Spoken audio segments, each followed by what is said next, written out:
Hi, everyone. Welcome to Barely Conscious and Streaming. I'm here with Christina Farinacci-Roberts, who is the founder of Head, Heart, Hands Consulting. And we're going to be talking about prioritizing your people, from a leadership lens. And so we're just going to delve right in. If you have any questions, feel free to put it in the chat and we will, respond as best as we can, as quickly as we can. But thank you so much for tuning in. Hi, Christina. How are you? I'm doing well. I've started doing mid-morning and mid-afternoon naps on a daily basis, and they have been. I mean, look at me, I'm You glowing. are glowing. You are.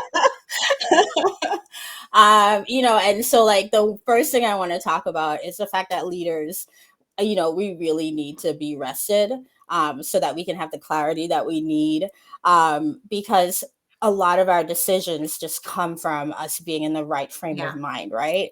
And so tell me a little bit about, your work that you do and how you actually manage to get people to take a break and rest, as part of their process. So I do have a confession. I am not someone who sleeps a lot. But I will say this, in my research, I have learned that there's actually 7 types of rest, and physical rest is only one of them.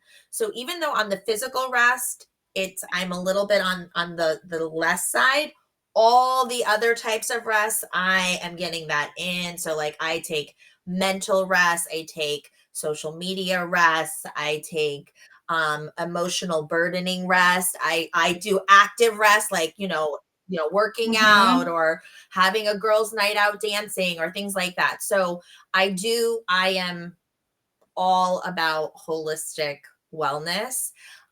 And I think it's also about knowing yourself. So I have just been, since I was young, somebody who could just go, go, go, and it's never stopped. And when I went from being a principal to being an entrepreneur, where I went from having a very structured 16-hour day to just having the spaciousness to do what I want to do, when I want to do it, how I want to do it. I was tracking my sleep at the time and I actually found that I slept less, but I felt so rested because I was only doing the things that I loved. And I was taking those mid-morning and mid-afternoon naps, little cat naps. I was working out consistently. I was able to eat my meals and make my own food and like just do all of that. So I wanted to confess, because I know if anybody listens to this and they're like, if she tries to say that she gets 8 hours of sleep a night, she is a liar. But I get the rest that I need in sufficient quantities. But in terms of the work that I do, I founded Head, Heart, Hands Consulting, less out of aspiration and more out of circumstance. My Korean immigrant tiger mom had been diagnosed with the beginning stages of Alzheimer's almost 8 years to the day. So back then I had heard so many horror stories, and I was worried that it might be a downward spiral very quickly. My son was almost 2 at the time, and I had been hustling and grinding as a principal for 10 years. I'd hit sort of all of the career highs that I felt compelled to reach by that point. And so I kind of just was like, went to my board. I was like, I need you to find a replacement. I'm like, I don't have another job lined up. I don't have a plan B.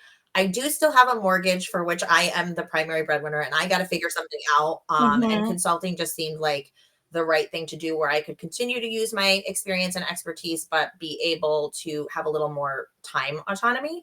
And so I jumped in and was very lucky that I actually out-earned my highest principal salary in that first full year of entrepreneurship. And I only worked with schools. So I worked with principals and superintendents to basically do all the things that I had done to make my school successful. And had a nice thriving business for a few years. And then the pandemic happened, and literally my business went to zero, like literal zero. In a weekend, Friday, March 13th, I just did a post on it. Like, that was the 5-year anniversary of me not being in a school for a very long time. and just knew that I was going to have 6 months of unemployment and a Mm, deferment for my mortgage for a year, and like had to figure right. something out. So I did wind up partnering with my best friend since second grade, who's also a child of immigrants. She's Nigerian American. She's a former corporate health and wellness executive. And we wound up creating a joint venture called Wide Dynamic Dialogues, where we integrate wellness, Mhm. inclusion, diversity, and equity to promote greater individual and organizational flourishing. So that org focuses on really creating cultures of inclusivity, centering workforce well-being, and strengthening leadership development. Asterisk, women's leadership Mhm. development is what we really love to do. And then for Head, Heart, Hands Right. Consulting, we're redesigning the future of work. We are transforming work into a labor of love, and workplaces into communities of care, and workforces into guilds of glory that yield greater results, retention, and revenue. I don't know, Christina. That sounds like a bunch of hooey to me. But I mean, I for me, I think a lot of workplaces need that, right? I think especially after the Yes. lockdowns, right? There has been so much displacement. There's been so much even detachment. Mhm. Myself personally, like I feel like I've always kind of had a very detached personality since I was a kid, where I can just kind of like get into my own world and go to town. I don't really I was a low Mhm. maintenance kid is kind of something my mom even says to this day. Like she's like, it's like you came like prepackaged or something. I do the um same thing. But I'm an only child, so I had to but learn how to entertain myself and. yeah. But like I was the middle child too, so I'm like, was I prepackaged or did you guys just ignore me? Um, you know, but I think also, being part of an immigrant family as well, I grew up partially in the Mhm, Caribbean, and so I grew up in like a mhm, larger kind of community, and I lived in a multi-generational home. And so in that home, my grandmother was the mhm, head of the household, and like everybody, like the ranks were just clearly there. And I remember I had an older cousin who we called her like, I don't know if we used that word, but she was like the mhm. enforcer. It was like if she spoke with the Mm, authority of my my grandmother.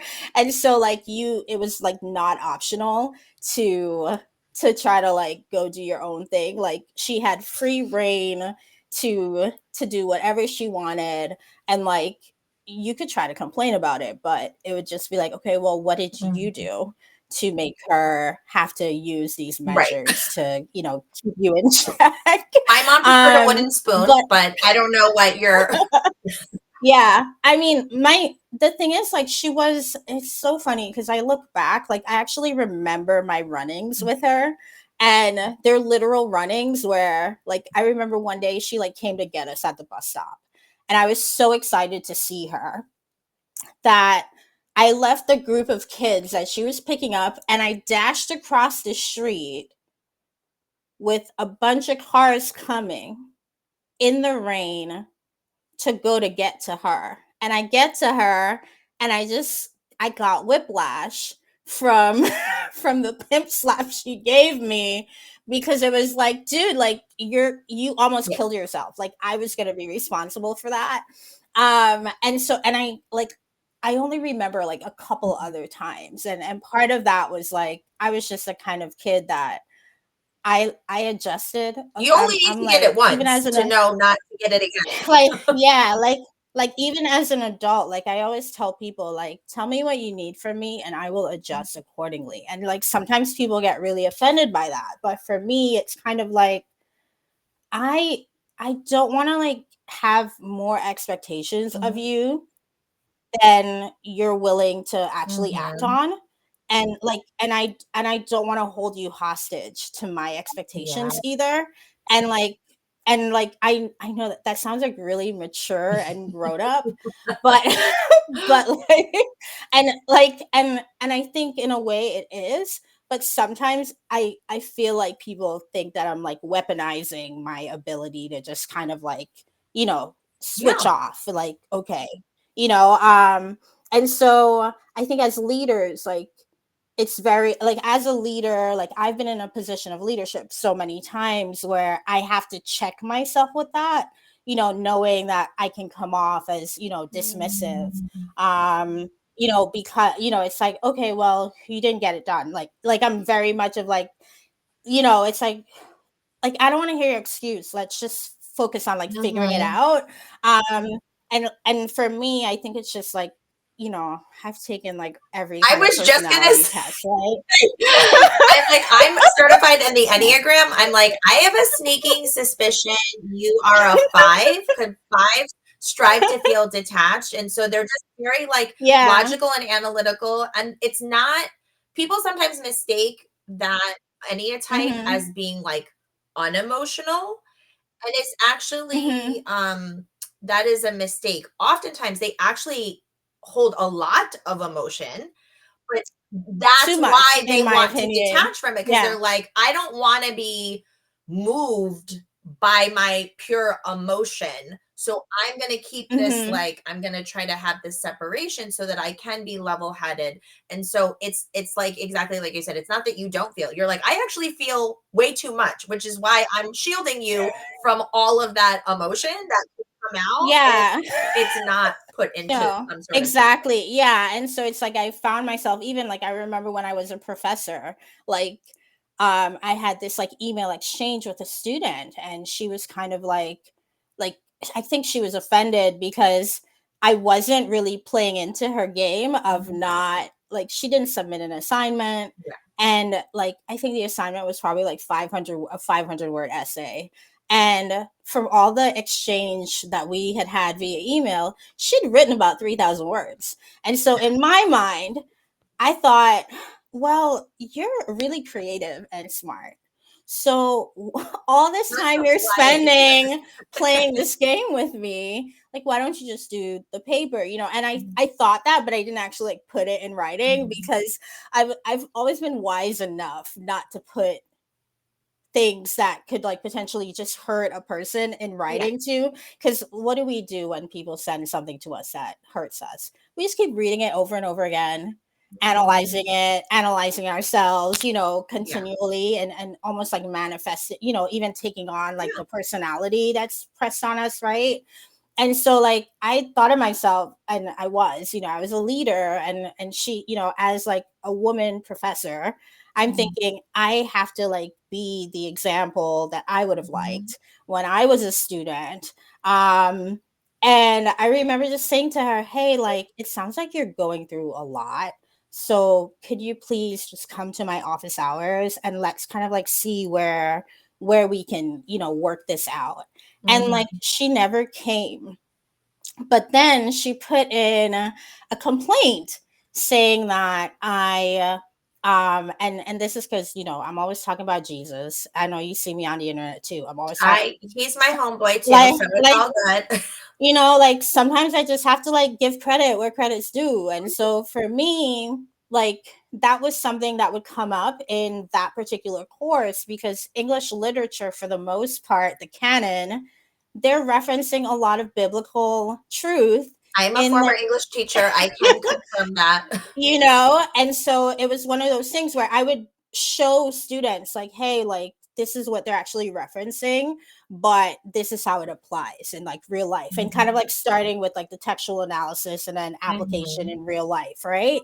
And she basically made a complaint that I was um Like attacking, trying to indoctrinate the like, not even like I was discriminating against her Mm. because she was Muslim, actually. But the Mm. crazy part was, she was actually Lebanese, which I Mm. knew, but we were in like a hybrid course, so I only saw them like once a week. And Yeah. at some point that year, I was hit by a car that semester, so we had actually switched over to fully online classes, Mm. which she was unaware of because she hadn't been to class in such a long time and hadn't been engaging for such a long time, so she had no idea this was Right. happening.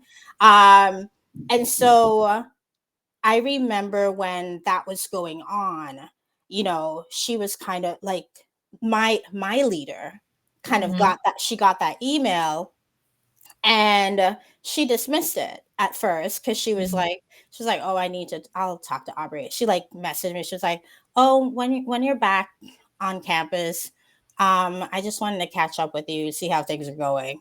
But in between that, because she didn't get a response immediately, she reached out to the Like deputy. somebody up the Actually, chain? not even somebody below. Like Oh. she had already went to like the chair, and I guess because she didn't get access to Mhm. the chair, she figured, oh, you know what? Let me do the chain of command now. So she went Mm. back down, and so the deputy chair, who was also like not in the know of all the Mhm. stuff that like I was dealing with that particular semester, I remember she reached out and was like, oh, I want to talk to you about this student, but she wouldn't Mhm. give me any details. And I was like, I'm sorry, but I need to at least know which student you're talking about so I can pull up their file, because I keep a file on each of my students Yeah. so that like I can talk about them, in a meaningful way if I need to with someone. Yeah.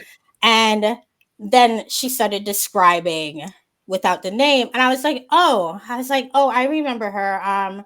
She came to like the first two classes, but like we've been online the whole time. She hasn't submitted anything. She submitted a paper that she probably did for another class. Right. Um, and I basically told her, I'm sorry, like this doesn't even begin to answer the very precise question I want you to answer. And Right. so, it created this whole ripple effect where, one, like I got to deal with like two different types of leaders, where the academic chair at the time was kind of like, I'll talk to Aubria when I see her, because this doesn't sound like her. Because Mhm. she, like, at that point I was already working, for the Yeah. school, like, I don't know how many years. But then this deputy chair, who also knew me for the same amount of time, it was almost like she was looking for something, right? It's like, So I feel like this illustrates the point that I often make to clients or when I do talks around, we create policies, right? mm-hmm, And policies are designed to protect people and to provide things for people. But when we will use a policy against a person, when policy trumps people, mm-hmm, it's actually not doing its job, right? And mm-hmm, so I'm not saying that we just let things go willy-nilly, but to your point, you have to see, is there an exception to this clause here, or maybe there is something legitimately mm-hmm, wrong with the way mm-hmm, something is worded, and we now, mm-hmm. because of this situation, we now know how we want to alter it. Right.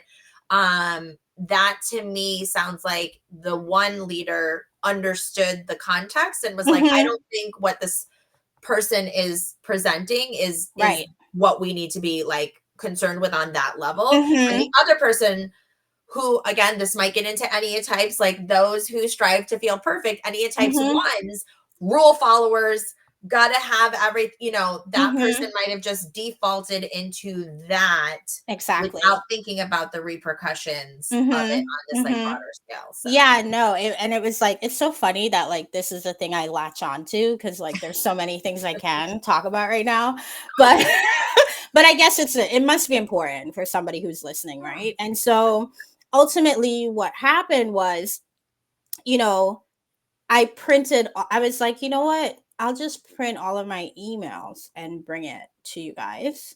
I was like, I know you guys have access Wait, to when's your birthday? November 16th. Okay, because I'm a Virgo. I come with my receipts every single time. You know, but for me, and the thing is, like, my email, like, I've been writing well crafted emails since my first manager made me a manager. Yeah. Okay. Like, when you get into leadership, you have to know how to talk to people, right? Mhm. And it's not just like, I think a lot of times people come into leadership from this like disciplinarian Mhm. type of mentality, or I'm the boss of you type of Mhm. mentality. And for me, like, that's never really been my style personally, because I want people to feel comfortable enough with Because me. it's ineffective. Well, that too. But it's like I've always, for me, it's like if I'm supposed to be leading a team, or leading, a set of managers for different stores, or leading an organization, like I want people to feel comfortable talking to me no Mhm. matter what is going on. And if Yeah. I come off as somebody who's not approachable, who like it's my way or the highway type of scenario, like that doesn't really work. Like, I mean, it definitely didn't work for me when my mom would tell me it's her way or the highway. Um and Yeah. like and she was definitely the boss, Yeah, so yeah, yeah, yeah. No, I think, so I have, like, a leadership matrix, mhm. and I have, like, an X and Y axis of authenticity and authority. Like, those Mhm. are the 2 levers that I feel like if you just distill good, strong, effective leadership, it's authenticity. Do you Mhm. show up whole and really truly who you are, like Mhm. no masks, because people sense when you're genuine Mhm. and when you're not. And then the authority part is like owning your gifts and your greatness, Right. not in a conceited way, but just like, I know what I know, I know what I don't know. Mhm. So when I say, this is my area of strength, like I mean it, and I have, again, the receipts to back it up. And so people will fall into one of those 4 quadrants. Mhm.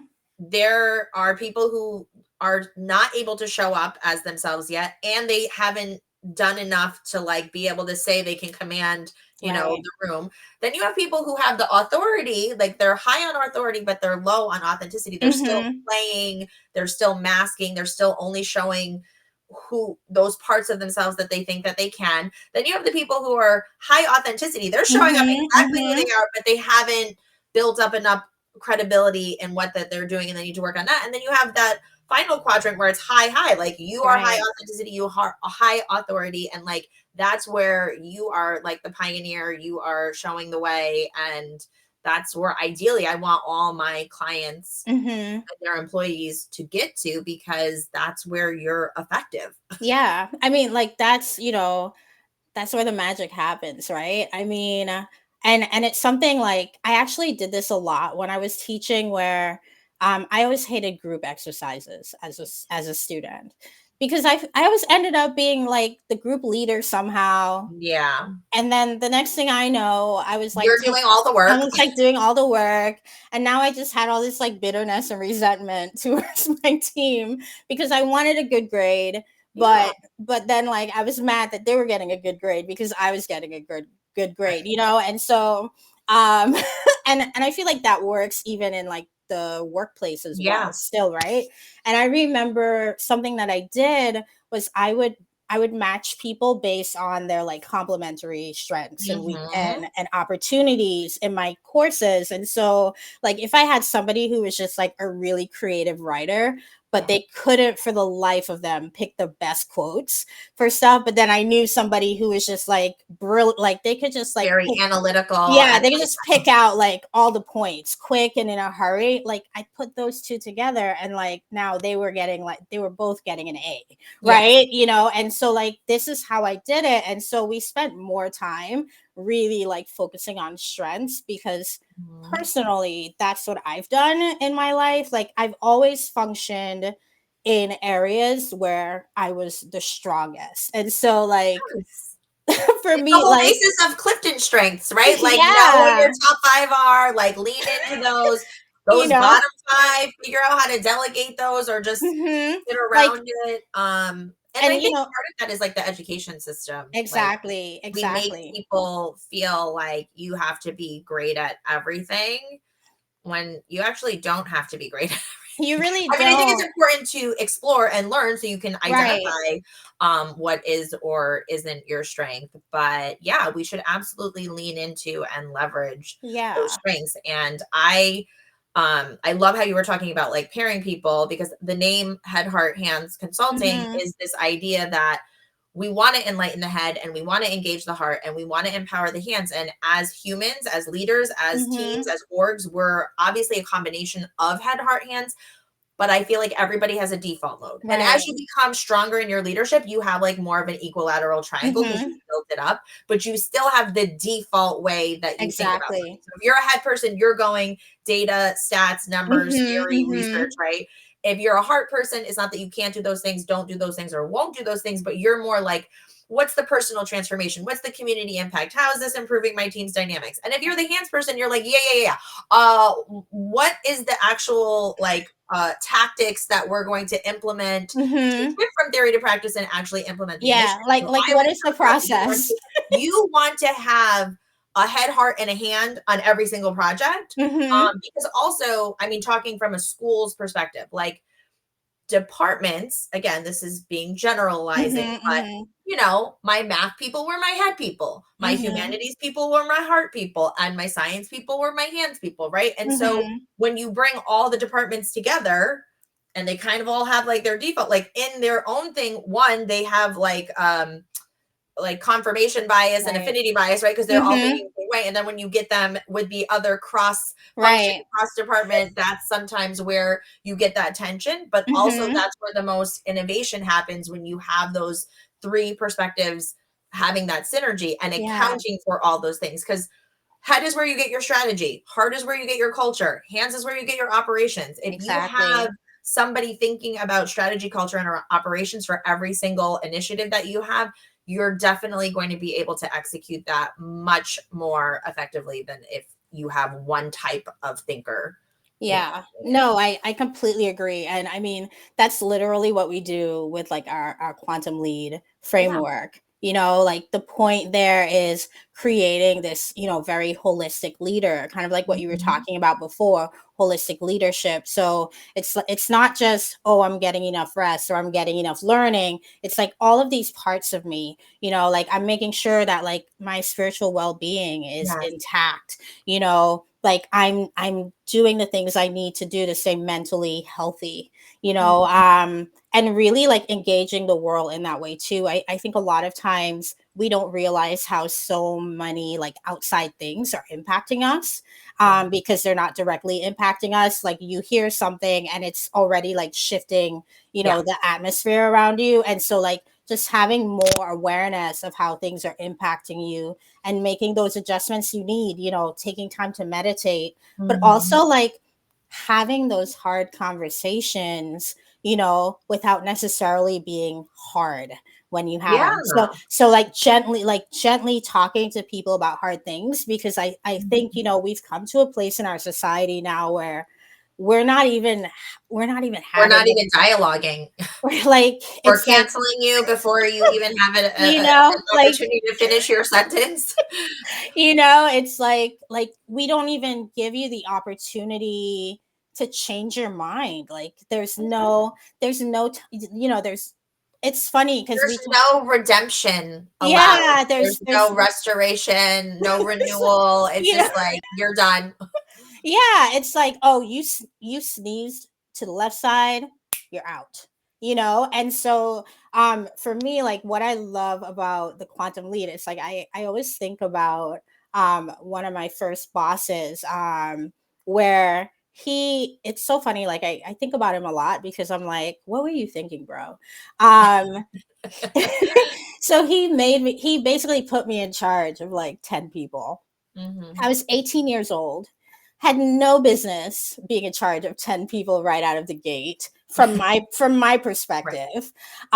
Because like I was quitting a part-time job and he was kind of like, "Oh, wait, we were gonna like pitch this to you because we thought you might be good for this." And so like I remember like sitting in that meeting with him and thinking, "Oh, well, how much do you guys pay for this new position?" And offline we were talking about how I'm a pragmatist. Like for Yeah. me, like all I was thinking was, oh, I have to supplement my tuition for college. So have like let me know Yeah. what these perks are, and so like when he told, and it wasn't even a lot, I think it was maybe like $10 or $12 an hour, like it was Yeah. like, it was not big money, but when he told me that amount, I did the math and I was like, oh, you could pay for school and books and like not be stressed, like you know. But And see, I that's where I'm going to say the spirituality thing comes into play, right? yeah, Because an average onlooker would just be like, "Oh wow, Aubria she got real lucky with this." No, no, that's divine providence. That's like yeah, God you ordering your know, steps, creating opportunity, like mhm, making a way where there is no way. I'm sure yeah, both of you and I could be on this, could talk for hours about all the times God's yeah, shown up in that way. And like, it's awesome. And I think no, it's spiritual health is, and spiritual strength is mhm, like our most underutilized yet most powerful tool yeah, that we don't often, and that's mhm, like whatever, obviously we know what we believe, but like whatever there's a power in religion, just spirituality, period. yeah, Do I think no, there's greater when you're plugged into what I would call the real source, but but you know what I mean? yeah, no, and I completely agree with that too. You know, it's part of the reason. I don't know if you follow Lisa Hurley, Yeah, I but love her. She's yeah, awesome. oh, she's amazing. And so like she has this new book coming out, Space to Exhale. And what I love about her book is she weaves so much like scripture and biblical principles into that book. Yeah. And before any of you who is listening right now says, "Oh, it's a Jesus book. I don't want to get that book." Guess what? Every single book about success that you're reading today, tomorrow, and forever will have biblical principles because Yeah. they're literally all copying proverbs. The difference between Lisa's book and all these other books is She's citing the source. well there's that, but like she moves beyond Yeah. the basic stuff from, because I feel like proverbs is really like the head stuff that you were Mhm. talking about, Yeah. right? And so it's like kind of focusing on like being wise in how you do things, making decisions, and being, Yeah. very logical about how you Mhm. do things, who you plan with, having the right amount of counsel and Mhm. that sort of thing. Like that's what proverbs is all about, right? But it's in the other parts of the Bible, like you learn about the heart, right? you learn Mhm. about you learn about prioritizing people, right? It's like when Mhm. you look at the life of Jesus, like he came to really be the fulfillment of this like relationship Yeah. that we're supposed to have, right? And so that's why like the greatest command is love the Lord your God with all your mind, soul, and spirit.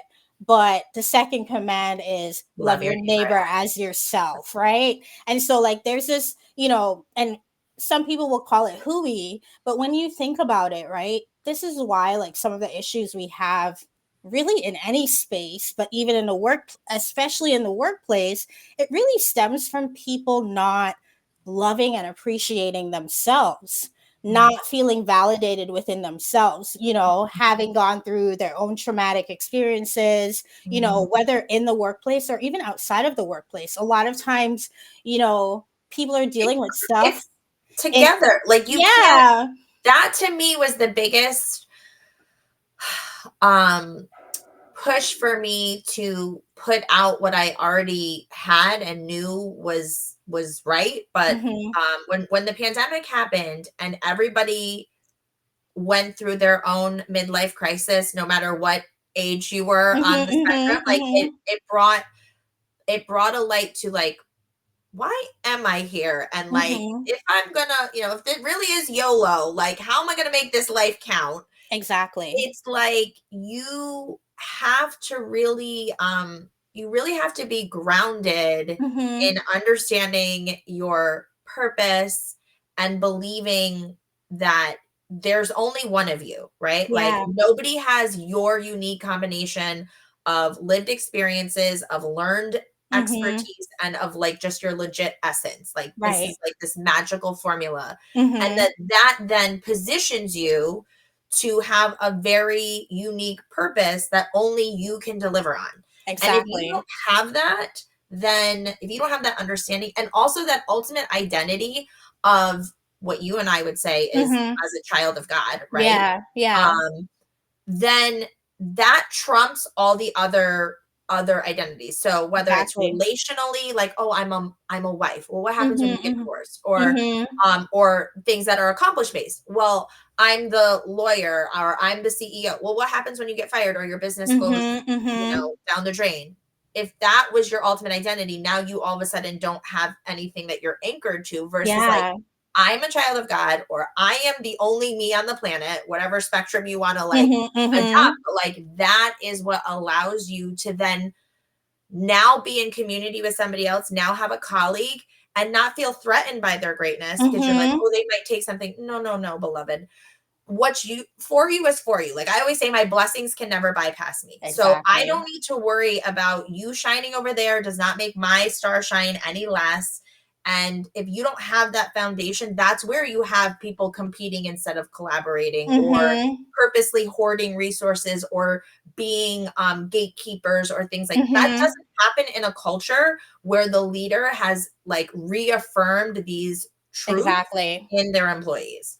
No, I think that's right. I mean, I remember even when I was a mid-level Yeah. attorney, and like you don't really start supervising other attorneys until you're like 3 or 4 years in. And so like I had literally just like stepped into my own. And I remember one of the junior associates kind of saying to another person like in my presence, oh, I like working with Aubria because it's like it's like I know she has my back, and like she's always like paying attention to make sure that like I don't like make a mistake, but like she also like gives me space to make mistakes. And Mhm. like I know I can go to her, and like I kind of like heard her, and in my head I was like, did she want me to hear her? Because that's really nice. Yeah, It's almost like, because for me that's how I think about God, right? It's yeah, like God gives me the ability to do all these things that I want to do, but he also gives me the space to make a mistake, and he's like, listen, do that, like um like like I get it, you really messed this one up, but it's okay because Jesus already died for you, he already mhm, covered everything, so I just need to come and say sorry, and like, can we just get back to what we were doing before you yeah, went off the deep end, and that's how, like, for me, that's how I try to lead too. Like, I remember I got into this, I forget. I don't know. Like, I like to think it was like a revelation, but I just yeah, woke up one day and I was like, you know what? God says that like I'm made in his image, mhm, and God is everything. So that means I'm everything. And like I could see how that could like come off as, blasphemous, almost like mhm, I'm trying to be on par with God. But yeah, that's it's not. that's not where I was coming from. It was almost like, okay, well, God is a creator, I can create. God is a Mhm, counselor, I can counsel. God leads, I can lead. God, mhm, is patient, I'm patient. And yeah, all of these characteristics of God is a healer, I yeah, can heal, right? Because there's power of life and death in in the the tongue, word, in the yeah, tongue, right? And so like I can speak life into somebody just the same way that I can speak death, tear them down, yeah, right? And so like being like so fully aware of that as, someone leading myself, like realizing like the way I talk to myself impacts the way I feel about myself, right? And so like kind of catching myself in the act and being like, why are you calling yourself stupid? That doesn't even make sense. Just stop. yeah, And it's like, no, like, no, you're actually a smart person, right? But what do we do when we make a mistake? Like, we're mhm, so ready to kind of like rip ourselves apart, right? yeah, And so if I can't talk to myself as if I'm somebody that I love, mm, how can I talk to somebody that I'm leading as if they're somebody that I love? yeah, And it's not like, and for me, like, maybe it's kumbaya for me. Like, I actually love people. I really enjoy people in a way that I realize I'm like, wow, like you really like people. yeah, Because I always hear people saying, oh, I don't like people. Like, I know you've heard that. Oh, I don't like people. I really prefer pets. I've heard people say stuff like that. And for me, I'm like, what are you you're like, talking? who hurt you? I'm like, what are you talking about? Like, how can you prefer animals or plants to people, you know, and it doesn't mean that I'm discounting that. For me, it's like do you like yourself? Mhm. Because like how can your cat be more important than your sister?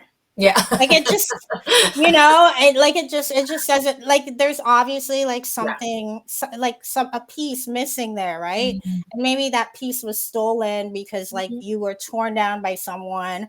or so many someones that now you're just to a place where you're like, I'm just gonna close myself off so I don't get harmed anymore, right? You think about like the workplaces, right? When you're in a workplace, you think about the It's the whole person, concept of like quiet quitting, right? When you're like, yeah, you know. gonna fill out this time card and keep it pushing when Yeah. the And clock and hits and you 4. know what? Like quiet, I remember when I saw like the quiet quitting trend starting, I was like who would do that? Like I have limited time on this planet and I'm going to torture myself working in a situation, what, because, and I get it, like you need to make money or whatever, but But there's there's so always a there's way to make money. I think that's what like entrepreneurship has taught me uh, is like there's always a new way to make you money, can like always make more abundance, right? money. Yeah. It's I mean to your point too about like the quiet quitting for me, it's like the pursuit of excellence, right? Mhm. I I cannot bow down to mediocrity even for the sake of like not, not wanting to deal with somebody or not. Right, right. No, I'm doing that. I'll bloom where I am planted while I work to get transplanted somewhere else. But while That I'm part. here, I'm coming, and I think Mhm. that there is like a little bit of um or a lot of bit of sadness for somebody Mhm. who feels like they're in a position where they want to quiet quit or they are actually quiet quitting Yeah. because to your point it's like, well, maybe do you just lack a belief in yourself to be Mhm. in a different space where you Yeah. wouldn't feel that way or Mhm, that mhm. and to your point again, I don't want to discount the very real realities of like needing Right. to have income and things like Mhm, that. So it's mhm. not like a all or nothing, but it's Mhm. like if that's really the space that you're in, then I hope you're working 24/7 off the clock to To get to find, the next yeah. place where you can like fully bloom. Mhm, mhm. No, I completely agree. And for me, it's like, you know, like I remember I was leaving a job several years ago, and I found out that they had this policy, to my chagrin, that I mean, when do you ever get to say that in like real Yeah, life, yeah, right? yeah. I love it. That's a great use of the word. You know, but normally when you have like PTO in the States and you leave a job, you get paid out for that. Yeah. But Aubria didn't read the employee handbook. She didn't read that part of the employee handbook because it was just so commonplace to her. Like, it's obviously the same, only to find out that I wasn't going to get paid out for my 20 PTO days that I had, because they also had like a carryover policy, which is why I even had 20 PTO days, because Aubrey takes PTO. And so and and Christina did not take PTO. And that's and why she got a big fat check from the New York City Department of Ed when she left to get married and come back upstate. and that was nice. That was nice because you got paid. But you know what? I was out like 20 grand. Like that was 20 grand that I was expecting. And I remember it hurt my heart, Christina. It hurt my I can when imagine because when you were they like, when they told me that this girl, Aubria Ralph, was not getting her if you don't use $20,000. it, you lose it, girl. You know, and I felt like I was like, I did not get that memoranda. When did you send that You out? were like, when you signed the employee handbook receipt, you were like, You know, but I remember like I was just kind of like, okay, no problem. And then something else happened. Like they ended up maxing out my, so crazy. They ended up maxing out my 401k yeah, yeah. that year. Through like, because I got like a huge bonus. And Yeah. so I had already set it up that way, but they knew I was leaving, but they still maxed out my 401k reduction. And so now it wasn't 20,000. It was like 40 grand. Okay. So your girl was not a happy camper. And then, and I was, and when and that was like an understatement, to be honest, because remember I told you before, like, oh, I'm a very strategic email writer. Like, I never mess up. Well, I wrote like 35 drafts of that email because the anger, like, You're like, hold on, I have to get my red pen out again and just you revise some of know, the phrasing. and then I remember because like it was like the more I tried to like express myself, the more like Enraged, the you more like yeah, just like more Oh my gosh, traps I've that had I so many of those that times I where just I've had to write an email like 27 times because that's the other thing. I mean, the precision of my language and the yeah. way I can go all up one side of you and down the like I Mm-hmm. don't want to be that person. I rarely am, but when you push me to that point, ask my husband. It's Yeah. not and I always get that you should have been a lawyer. I should have been I think there's a reason I'm not because I think I would like You'd be a little you too know how people have to cutthroat. register their like hands when they're like a fighter or whatever. Yeah. Like I would have to register, I think, my mouth because I think I can kill people with my words. Yeah, and I mean we can, right? But like no, it was like so funny. And then I remember I just like I remember like going and laying down in my bed and being like, okay, God, like what do I say? Because I'm not gonna be okay not saying anything. Like I didn't want to be like Elton John, and this is what I should have said. Yeah, I yeah, thought yeah. it, but I held it in. Like I didn't want to do that, and so I was like, okay, you need to say so. And I remember like in my heart, like you can always get more money, but you'll never get back your time. And so that's what I wrote. I was like, what, you guys could, it's totally fine. Thanks for bringing this to my attention. It's totally fine because I can always, I can always get more money, but I can't get my time back. So I appreciate the time I've spent with you, but now I'll be moving on. And like I felt like, and I remember the HR person responding and being like, oh my God, I've never heard that before. That is amazing. And so, like, now he was inspired Yeah. somehow by that. And who knows what he was going through at the Right. time. Maybe he was quiet quitting. I don't know, Yeah. you know? And then he heard But that. but He then saw, your mic drop email was like a catalyst for something inside him that yeah, and this is the lie that I tell myself to keep moving forward, right? Like you inspired this man to do, like something with his life, yes, yes. but like for me, like I like a lot of people, like they've had run-ins with me because of how much of a stickler I am about time. But Mm, that's part of the reason I am. Like, I will literally show up.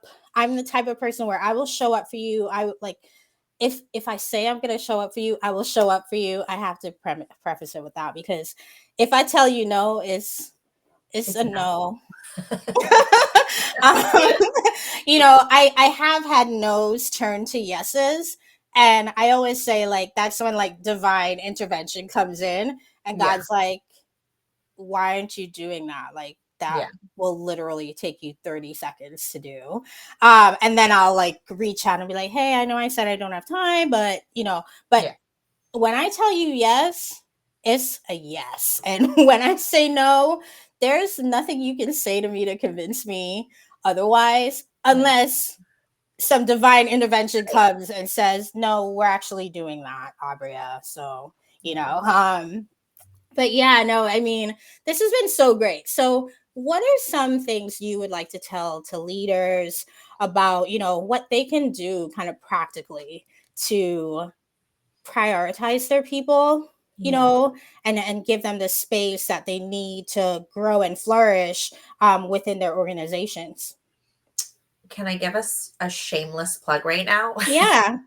So my best friend and I who have the Y Dynamic Dialogues, we created in sort of the height of the pandemic, we Mm-hmm. kept getting these requests from people for anti-burnout workshops. Mm-hmm. And we kind of chuckled to ourselves because we were like, so you want us to go on Zoom for 2 hours and talk about burnout on the very thing that is like exacerbating everybody's burnout right now. I was like, yeah, that's not a good look. So we kind of took my learning architect hat and said, okay, what if we created micro content over a series of 21 days, and we created the 21-day harmony journey, which is all about finding that work-life harmony. We don't believe in work-life balance. We don't even really care for the work-life integration. We want harmony. This idea of like there's ebb and flow. I don't think, first of all, the idea of work-life balance as if like it's a balance beam and you want work and life to be 50-50, like that doesn't even, that's for one.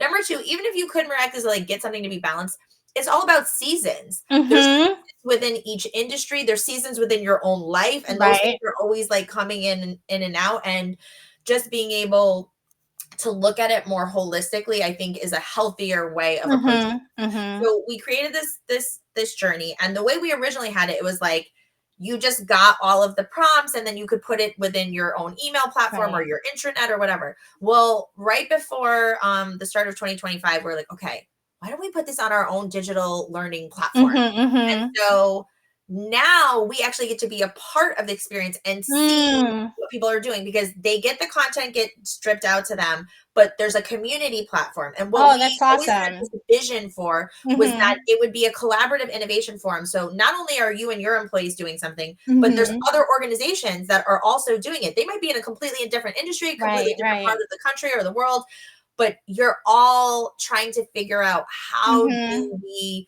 do work and life better, right? And so what we go over are like the signs and symptoms of burnout, I should say the signs, symptoms, and solutions of burnout, right? How do we know what the 9 essentials of total health are? That's based on my partner's Kaisong method that is also inspired by the Harvard School of Public Health Flourishing Index. So it's just a more holistic way of looking at well-being. We obviously give different self-care like practices, but we also integrate leadership, because one of the things that we found in our 21-day harmony journey study was that your direct supervisor is, most people consider their direct supervisor cares for them more than the organization as itself, which I mean makes sense, but I think we forget how much of an impact. And to your point about the words and like speaking life over somebody or like sucking life out of them, we have the opportunity as leaders to do those small things like checking in with your people, like, asking about the weekend and like, is their daughter's, flu over, or, did your husband find a new job, or like whatever the thing is that like shows the humanity. But also thinking about what are different policies and practices that you could create or refine to promote greater work-life harmony, little things like that. So it's great for the employees because they get in just 5 minutes a day, because that was the other part of it. We were like, people are busy. They don't have time to watch 2 hours worth of videos every day on all these different topics. So it was like consumable, like you can watch this on your train ride home. You can listen to it while you're driving, or like whatever, when you're taking your 15-minute coffee break, just, look at it on your phone real quick. It was great for the employees, but we also give the employers data and insights that were gathered throughout their journey that allows them to say like, okay, these are our most vulnerable populations, like when it comes to the different demographics. And now we can actually create targeted wellness initiatives and talent development initiatives. We actually don't look at the 21-day harmony journey as a wellness initiative. It's actually a leadership initiative. If you talk about leadership, like doesn't matter what your title is. You could be an individual contributor or the CEO. We're all leaders because we all have the capacity to shape and influence those around us. And so, to come back to your like original question of like, what do people need to do?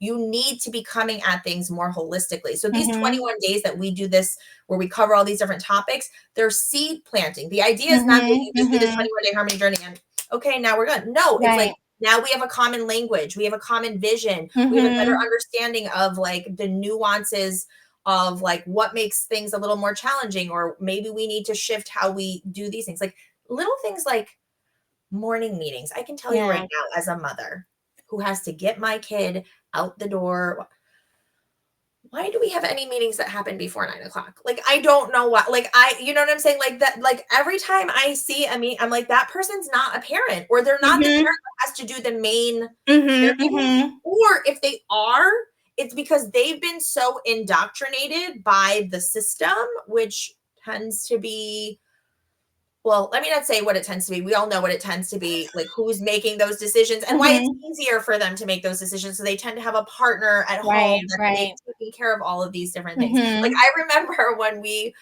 were onboarding a new client. This was during the Mm-hmm. pandemic. You know, he was a part of the C-suite, and we were just like talking about the different impact Mm-hmm. of Mm-hmm. how the pandemic had been affecting us. And he was like, you know, I really got to say, it hasn't been that different for me. He's like, you know, my wife's really holding it down with the 3 kids. And I was like, I want to be like, read the room. You're in a room with mostly other women who Mm-hmm. like Mm-hmm. literally want to take you out with their eyes right now.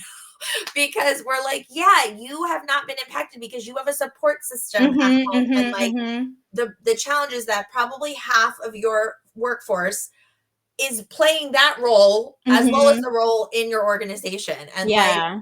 something as small as making sure that you move every meeting to Mm-hmm. 9 or later so that they can not have that hanging over their head or Yeah. not be taking the call while they're going through the drop off line, you know, like Right, right.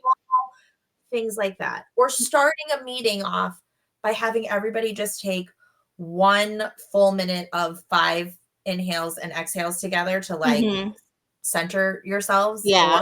going around and asking everybody to share what's one thing you did this past weekend to refill your cup, because you know what that does, it promotes it, like it prompts people to actually do something over the weekend that Mm-hmm. does refill their cup, knowing that they're going to have Yeah. to report on it, you know, on Monday morning or whatever. Mm-hmm. Just things like that, just thinking more holistically about how you are taking ownership of Mm-hmm. your people's wellness, because that's the other thing that's very gaslighty, Mm-hmm. is when people talk about burnout like it's an individual like fault in yourself, an individual Right, right. weakness versus a systemic Yeah, it's like it's really a problem. community, it's really a community issue, right? Yeah. Because like how do I end up developing these habits that allows me to become burned out, Mhm. right? And so like I want to kind of like, go back to what you said initially about how like you don't get enough rest by the standards of like Mhm. what we define rest as, right? And so um and maybe this is like the Lord convicting my spirit right now, because I didn't want to give the impression that Aubria is little miss, I take all of these naps and I always sip chamomile tea, although I've been talking a lot about chamomile tea I love lately. bubble tea. I make my own bubble tea at home because I was literally spending like hundreds of dollars every month on bubble Hmm. tea. And I was like, okay, this has got to stop. Yeah. you know but like I really, what I really want to end with is this idea of work life balance, right? And so Mhm. something we talk about at Scrappy Go Project is the fact that, you know what, there's actually no such thing as work life balance, and I would even proffer that there's no such thing as work life harmony, because work is a part of life. Yeah. So when you're like, coming up with your categories, work is actually subordinate to life, because Mhm. under life you have so many things going on in your life at the same time. And so there's no way that you could, like, if you are balancing work with every other part of your life, you're doing a complete injustice to yourself and Yeah. also to your job, because at some point that's going to breed resentment.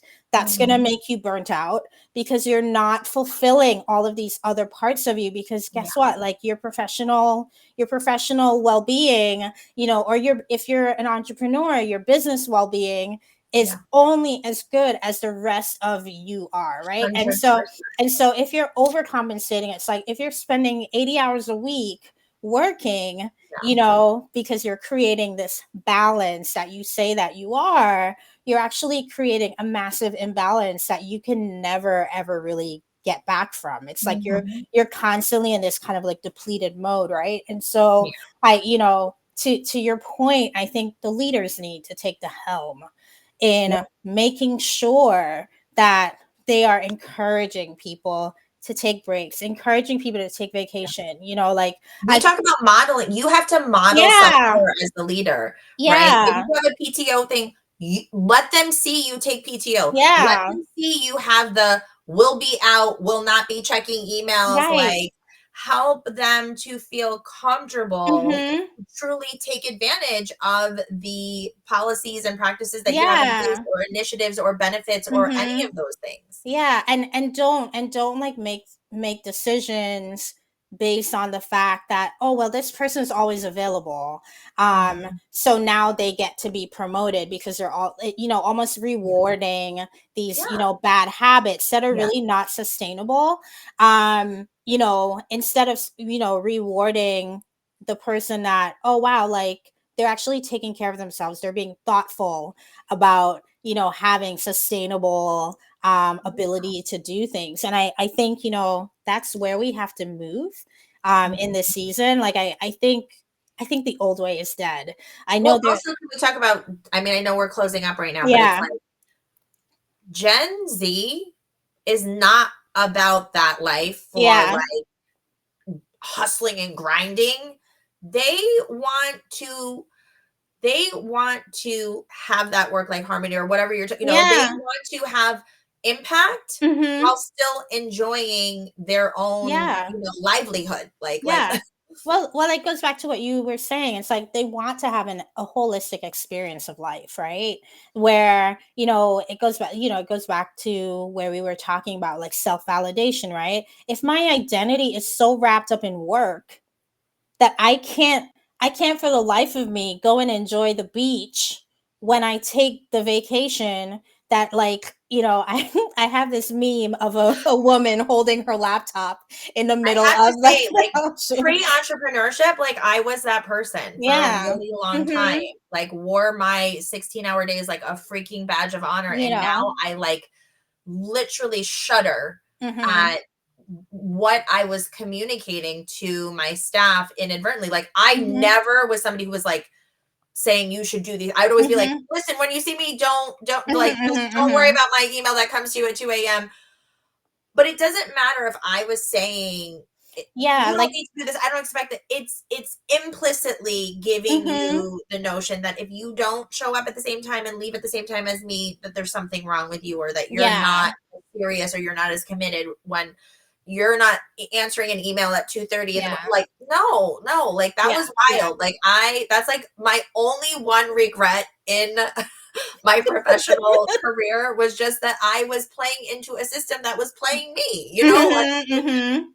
I don't, you know, No. I don't regret, I guess, like, the overarching experience, but I do make it a point. I like now I feel like I'm so much more diligent about spreading that message Mhm. of Mhm. be very aware of as a leader. It's just like parenting, right? You're Yeah. modeling whether you think you're modeling Mhm. or not, they're Mhm. absorbing that. That becomes the standard. That Yeah. becomes what they think they should expect to do and to be Mhm. and to, you know, engage. And what is ultimately expected, you know? And so even if they fall short, as so many people like I I can't expect anybody to run the way that I run.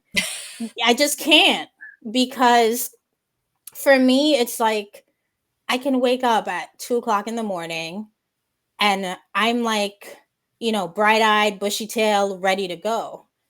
And that is not normal. I know it's not, you know, but I can be up, Unless you're ADHD like you me, know, but your brain is just but like always on. you know, but even then, like at some point there's some crashing that Mhm. happens. And for me, it's like unless like unless I intentionally say, "Oh, you know what, I'm gonna take a nap," like I can actually keep going. Like Yeah, I don't get physically tired. You know, and like and I consider that a privilege because I yeah, know, you know, for me it's yeah, like suffering, like I suffer from chronic pain. And so to be able to say like I don't get physically tired, even if I'm in pain, is like yeah, completely absurd. But this is just like the life that I lead yeah. right now, you know. And what I will say was working in a big law firm made that was like the perfect situation for me and my personality, which like when my friends heard I was going to be, they were like, "Oh, that's perfect for you," because I was already kind of functioning on that Yeah. kind of schedule, and so I did a ton of cross border deals, for example, and so I would have conference calls with people in Malaysia at Yeah. like 2 o'clock in the morning, and they would be like, "Wait, where do you live?" And I'm like, "Oh, I'm in New York, no Yeah. big," and they're like, "Wait, what?" Like, do you know what time it is over here? uh, and so like, but again, like I remember even when I became like I was leading the teams, I would take those assignments. I would Mhm. never give Right. that to somebody else because I knew that like I could do it and then I could come and function Mhm. later on in the day, and like no one would be the wiser unless you Yes. were on that team. And so, I think on the one hand, like I understand where you're coming from with, oh, like I wish I would have modeled even more. But I think, it still helped that you actually like Right. Like the you work that I got done doing yeah, all those things, like, was yeah, impactful. and you also vocalize to your team, and Yeah. I think like that's enough messaging. And so like we're not drill sergeants here, Right. because that would defeat the purpose of what we're doing here, right? Right. But like to me, it's like I think ultimately the goal is making sure we're Yeah. communicating expectations, right?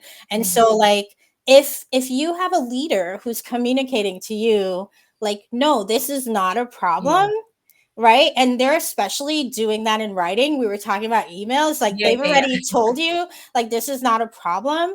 Like, you need to take the yeah. W, right? Like if they say, oh my God, go see the John Mayer concert, Yeah. go see the John Mayer Sure, concert. yes. Enjoy it. Put your phone away, enjoy your life, because like if you enjoy your time away from work, you're going to show up to work and you're going to do a great job because like you've taken The a break. loyalty that comes when somebody really sees you and cares for you as a human, Mhm. like, the person who tells you to go to that concert and you go to Mhm. that concert and you have the best time of your life, you come, Mhm. like you said, you come back to work that Monday, and Yeah. you're like, I'm about this life right now, Mhm. like, thank No, you for so much. sure. For sure. I mean like me having I've had Sundays off my entire working life.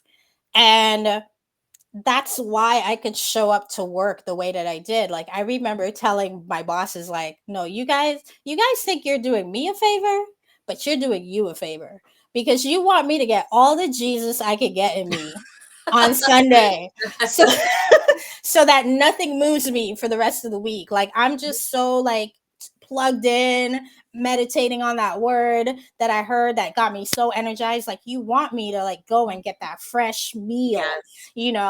and this is where spirituality comes in. And so like, for those of you who've been listening in, like, I just want to like thank Christina for joining me tonight. Thank you for having me. This we're literally doing this stream of consciousness if you haven't figured it out, and really we want you to leave with this, like the point here being like, making sure that you're communicating effectively, like as a leader, but also as somebody on a team, making sure you're communicating your needs, right? And adjusting, like being willing to adjust accordingly, in the given season, because the seasons change, right? The timing changes. Recognizing that like the people matter, because Mhm. if we're not doing this for the people, like I don't know what the point of all this is, um, and so but also like remembering that like it's okay to like rest, it's okay to be still, like you're not gonna lose your spot in your life, as Christina said, like you're Your blessing blessings can never bypass you. exactly. So thank you for tuning in. And you guys have a great rest of your night. And reach out to us, follow us, tell us if you hate what you saw. We can Thank take it.